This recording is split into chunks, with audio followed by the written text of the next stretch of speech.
जय हिंद दोस्तों, स्वागत है आप सभी का आपके अपने YouTube चैनल जैकपुर पे। आज का ये वीडियो काफ़ी इम्पोर्टेंट होगा क्योंकि आप लोगों का प्री बोर्ड एग्ज़ाम देने जा रहे हो। तो एग्ज़ाम देने जाने से पहले आप लोगों को पता होना चाहिए कि आपके एग्ज़ाम में क्या क्या क्वेश्चन आते हैं। बहुत सारे बच्चे होपलेस हो जाते हैं इंग्लिश के नाम सुनते ही, लेकिन आप लोगों को डरना बिल्कुल भी नहीं है। इंग्लिश है तो क्या हुआ, बहुत ईजी चैप्टर होता है इंग्लिश भी। अगर आप लोगों का क्वेश्चन आंसर की भी कमी होती है तो आप बहुत आसानी से थोड़ा सा दिमाग लगा करके आप इंग्लिश में अच्छे नंबर ला करके पास हो सकते हो। तो बिल्कुल डरिए मत, हम आपको यहाँ पे एग्ज़ाम का पैटर्न दिखाने वाले हैं, कैसे एग्ज़ाम में क्वेश्चन आप लोगों का पूछा जाएगा। ये जो मॉडल पेपर है मेरा, ये प्रीवियस ईयर मॉडल पेपर है क्योंकि अभी आप लोगों के पास रियल मॉडल पेपर जारी नहीं किया गया है। लेकिन याद रखिएगा, आप लोगों का सिलेबस जो होता है, आप लोगों का बुक जो होता है वो सब सेम होता है। तो क्वेश्चन कहीं बाहरी दुनिया से नहीं आता है। ठीक है, ऐसा नहीं है कि आप पृथ्वी पे रहते हो तो आपका क्वेश्चन जो है मंगल ग्रह से आएगा, आपके बुक से ही आएगा। ठीक है, तो क्वेश्चन सब जगह सेम होता है। तो कभी कभी जो इसके पैसेज जो होते हैं वो रिपीटेड होते हैं। तो पैसेज भी हमने पहले, आप आज के जो मेरा पहले वाला वीडियो जिसने नहीं देखा है जाकर देख लीजिएगा। ठीक है, मैं प्लेलिस्ट का लिंक डाल दूंगा डिस्क्रिप्शन में और वीडियो के लास्ट में भी। जो जो आपको इंपॉर्टेंट लगे देख लीजिएगा। राइटर नेम भी मैंने ट्रिक से बता दिया, उसको भी आप लोग देख लीजिएगा। आज का ये लास्ट वीडियो होगा आपके इंग्लिश एग्जाम के लिए। इसके बाद जो भी आपकी परीक्षाएं हैं सबके लिए बेस्ट ऑफ बेस्ट हम वीडियो डालने की कोशिश करेंगे। आप हमारे चैनल को सब्सक्राइब करके रखिए, घंटी वाले आइकन को प्रेस करके रखिए ताकि हर एक वीडियो का नोटिफिकेशन आपके मोबाइल पर जाए। साथ ही साथ आप हमारे व्हाट्सएप ग्रुप, टेलीग्राम ग्रुप को ज्वाइन करके रखिएगा। ठीक है, आइए पैसेज पे आते हैं। आशा करते हैं कि हमारे बकबक जब तक चल रही थी आप इस पैसेज को थोड़ा बहुत ध्यान से देखे होंगे। तो हम पैसेज को उतना नहीं पढ़ेंगे, डायरेक्ट आपका जो है क्वेश्चन आंसर पे आते हैं। ठीक है, क्वेश्चन आंसर आप लोगों को समझाएंगे। देखिए यहाँ पर कभी कभी होगा क्या कि पैसेज अगर रिपीट कर जाएगा तो आपका काम आ जाएगा। बस एक बार आपको पढ़ना है, रटना नहीं है। सिर्फ एक बार वीडियो देख लीजिए, वहाँ जाइएगा ना 10 में से 8 सही करके आइएगा। ठीक है, question number 1, the valley of flower in A. तो वैली ऑफ फ्लावर जो है वो कहाँ है आपको बताना है। तो उत्तराखंड में। कहाँ पे है वैली ऑफ फ्लावर? उत्तराखंड में, याद रखिएगा। नेक्स्ट सवाल देखिए क्या है हमारा, कह रहे हैं why is the valley famous for. Valley जो है वो क्यों फेमस है, ये आपको बतानी है। तो वैली जो है फेमस है एल्पिन फ्लावर के लिए। किस लिए फेमस है? एल्पिन फ्लावर के लिए। और ये सब इस तरह का क्वेश्चन का पैसेज आपको आएगा ही आएगा एग्जाम में, ऐसा नहीं है। पैसेज आया, एक पैसेज आया 5 नंबर आपका, दूसरा पैसेज आया 5 नंबर फिर से आपका। तो पैसेज आता है और पैसेज को ध्यानपूर्वक पढ़ करके आपको वहाँ पे आंसर करना होता है। अगला सवाल देखिए क्या है हमारा, कह रहा है कि why why this valley is world heritage site. क्यों है ये हेरिटेज साइट, वाई? तो इसका राइट आंसर हो जाएगा आपका because of its pristine beauty और because of its mystical surroundings, है ना। तो इसके कारण जो है ये क्या है, वहाँ का बहु वैलीज हेरिटेज का इसको मतलब दर्जा जो है वो दिया गया है। ठीक है, इसको आप लोग ध्यान रखिएगा, इसलिए इसका बोथ आंसर होगा, यानी कि बी और सी हो जाएगा। यानी हेरिटेज जो होता है ना वो धरोहर होता है, विश्व धरोहर में इसको क्यों शामिल किया गया है। तो प्राकृतिक ब्यूटी के लिए भी इसको और सराउंडिंग के लिए भी। तो ये आपको ध्यान में रखना है, इसलिए इसको विश्व धरोहर में शामिल किया गया है। नेक्स्ट है आपका, the visitor have to stay Ghangaria because. तो ये जो आंगुतक थे, जो विजिटर थे घंगारिया आराम जो थे, आंगुतकों को घंगारिया में रुकना पड़ता था, क्यों? है ना, आंगुतकों को घंगारिया में क्यों रुकना पड़ता था, विजिटर जो होते थे तो उनको वहाँ पर क्यों रुकना पड़ता था, ये आपको बतानी है। आपके पास 4 ऑप्शंस हैं। राइट आंसर हो जाएगा आपका, one can not stay at the valley of flower. फूलों की घाटी में नहीं रुका जा सकता था, इसलिए वहाँ पर रुकते थे ये लोग। Ghangaria is an ideal place to the relax and sleep. Ghangaria जो था आराम करने और सोने के लिए आरामदायक स्थान था। तो बोथ हो जाएगा, बी और सी। ध्यान दीजिएगा, जब कभी भी आपको इस तरह का ऑप्शंस मिलेगा ना, दोनों, इनमें से सभी, तो ये सब जो है ऑप्शन के 99% चांस होते हैं कि यही आंसर होंगे। तो इस क्वेश्चन नंबर 5 में देखिए कहा जा रहा है, when does the valley of flower open for the visitor. तो जो फूलों की घाटी जो वैली है उसको विजिटर लोग जो वहाँ पे जाते हैं उनके लिए कब खोल दिया जाता है, ये आपसे क्वेश्चन पूछा गया है। तो राइट आंसर हो जाएगा 1 जून को खोल दिया जाता है। ठीक है, अगले सवाल पे आते हैं। अगला सवाल है हमारा कि which word means divided into the separate parts. ठीक है, तो इसका मतलब क्या होता है कि सेपरेट पार्ट में डिवाइड करना, उसका मीनिंग आपको यहाँ पे बतानी है। Right answer option number B. ठीक है, ये हो जाएगा। नेक्स्ट देखते हैं क्या है हमारा, the antonym of ripple. Ripple का इसका एंटोनिम आपको बतानी है। देखिए किस तरह से सवाल एग्जाम में आते हैं, मेरा मकसद भी यही था कि आप लोगों को समझाना था कैसे कैसे सवाल आते हैं। ऑप्शन हो जाएगा अट्रैक्ट। रिपिल का क्या हो जाएगा, अट्रैक्ट हो जाएगा। अगला सवाल देखिए क्या है हमारा, क्वेश्चन नंबर देखते हैं हम लोग। तो यहाँ पे आपसे कह रहा है कि valley of flower is a national park in Uttarakhand, India, the above sentence in. ठीक है, अब ये जो सेंटेंस आपको दिया गया है, आपसे ये पूछ रहा है कि ये कौन से सेंटेंस में, सिंपल प्रेजेंट में है या फिर और कुछ में है। तो ये आप देख पा रहे हैं कि इज का प्रयोग किया गया है, तो जहाँ कहीं भी इज का, आर का प्रयोग होता है वो सिंपल प्रेजेंट टेंस में चला जाता है। ठीक है, तो जो आप एग्ज़ाम देने जाओगे तो वहाँ पर जो आपको पहला पैसेज मिलेगा उसमें से कम आपको 8 सवाल या फिर 10 सवाल, 8 से 10 सवाल आपको जो है पैसेज से मिल जाएगा इंग्लिश में, जिसको आप ध्यानपूर्वक पढ़ करके कम से कम 6 सवाल तो सही कर ही दोगे आप लोग। ठीक है, तो उसका तो कोई टेंशन वाली बात ही नहीं है, इतना तो आप कर ही लोगे। उसके बाद देखिए होगा क्या ना, एक लेटर टाइप का भी आपको दिया जाएगा एग्ज़ाम में, और उसको फिल इन द ब्लैंक से भरा जाएगा, जो काफ़ी आसान होता है। अगर आप दिमाग लगाओगे ना, ऑप्शन के साथ खेलोगे ना, तो आप अच्छे से कर पाओगे मेरे भाई। देखो यहाँ पे जैसे कि आपको बोल दिया है, ठीक है, आपको एक लेटर दे देगा भरने के लिए। तो ओल्ड HB रोड है, कोकर, रांची है, 17 नवंबर 2022 डेट दिया, वो जो भी डेट दे उससे कोई मतलब नहीं है, डैश अमन। अब यहाँ पर हमको जानते हैं क्या करेंगे, हम अपने मन से सोचेंगे नहीं, ऑप्शंस देखेंगे।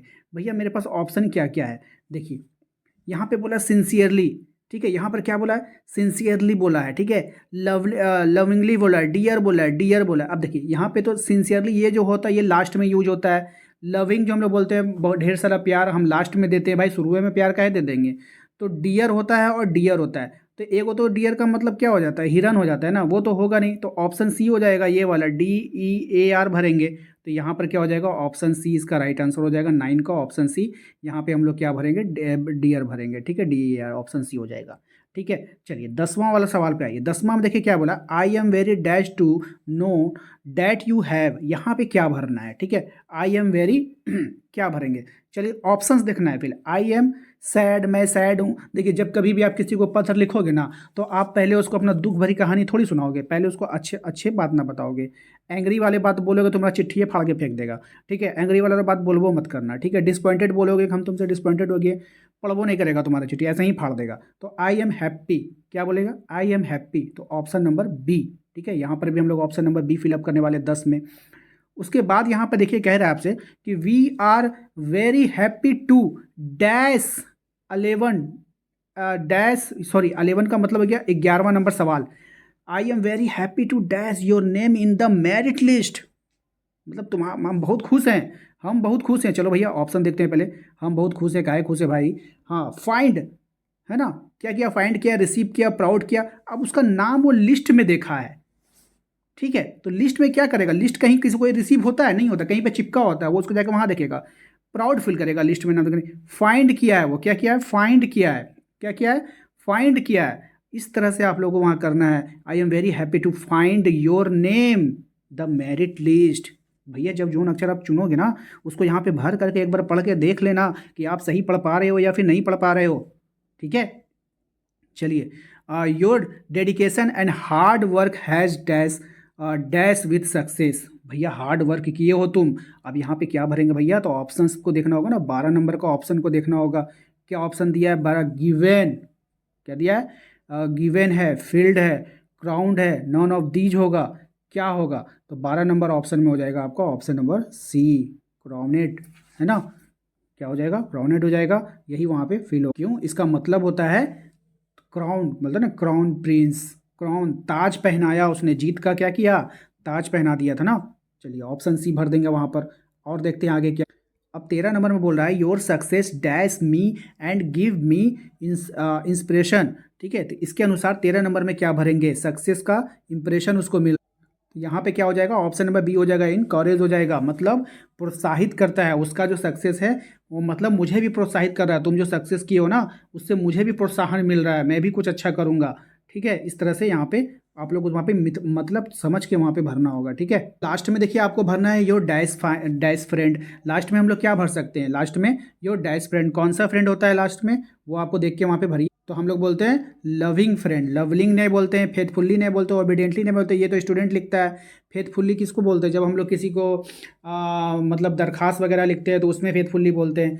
लवलिंग तो स्पेलिंग ही गलत हो गया यहाँ पे, loving friend, your loving friend. तो इस तरह से यहाँ पे हम बोलेंगे ऑप्शन नंबर ए। तो थोड़ा सा दिमाग लगाइएगा ना कि ये नहीं होगा, ये नहीं होगा, ये नहीं होगा, ये हो जाएगा, तो ये वाला मेथड अप्लाई, ऑप्शन को एलिमिनेट कीजिए, ऑप्शन को छांटिए, तब जा करके आप जो है सही नंबर वहाँ पे ला पाओगे आप लोग। ठीक है, चलिए, अब नेक्स्ट आते हैं अगले सवाल पे। अगले सवाल में देखिए क्या कह रहा है आपसे कि choose the correct option and answer this flowing question. अब यहाँ से आपको क्वेश्चन आंसर यहाँ पे चालू है, थोड़ा ग्रामर का क्वेश्चन है, देख लीजिए। कह रहा है आपसे the children are making noise in the class, this sentence in, ये सेंटेंस पूछ रहा है आपसे कौन से टेंस में है, तो ये जो है आपका प्रेजेंट कंटिन्यूअस टेंस में है ना, किसमें है, प्रेजेंट कंटिन्यूअस टेंस में है, ठीक है, याद रखिएगा। नेक्स्ट देखिए क्या है, the passive voice of mister Sharma is making film is, तो एक्टिव टू पैसिव वॉइस भी आ सकता है आपको एग्जाम में, तो यहाँ पे क्या हो जाएगा, a film is being made by Sharma, ठीक है, इसको बना लीजिएगा। The passive voice of who wrote this book, इसका पैसिव क्या हो जाएगा ये बताना है आपको, तो हो जाएगा इसका ऑप्शन नंबर, इसका ऑप्शन नंबर क्या हो जाएगा, सी हो जाएगा, ठीक है, by whom was this work written, ठीक है, ऑप्शन नंबर सी हो जाएगा इसका सही जवाब।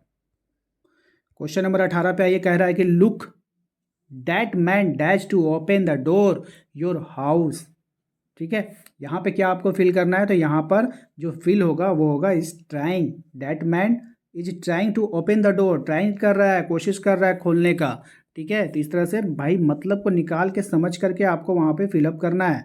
नेक्स्ट है the modal verb is I asked him if dash see him is, तो आप देखिए यहाँ पर जो है क्या भर रहा है, भराएगा वो आपको बतानी है, ठीक है, तो यहाँ पर मॉडल में क्या भरेंगे, कुड भरेंगे, आई कुड सी हिम, ठीक है, ये अब कुड भराएगा यहाँ पर, तो ये मॉडल भरने के भी आएगा, शुड कहाँ भराएगा, कुड कहाँ भराएगा, ठीक है, ये भर लीजिएगा, ठीक है, मॉडल, मॉडल का भी प्रैक्टिस करके जाना है आप लोग। अब देखिए अगला सवाल यहाँ पे, the practice dash A man perfect, तो प्रैक्टिस जो होता है ना वो मैन को क्या बना देता है, मैक्स बनाता है, मैक्स मतलब बनाना, practice makes a man perfect.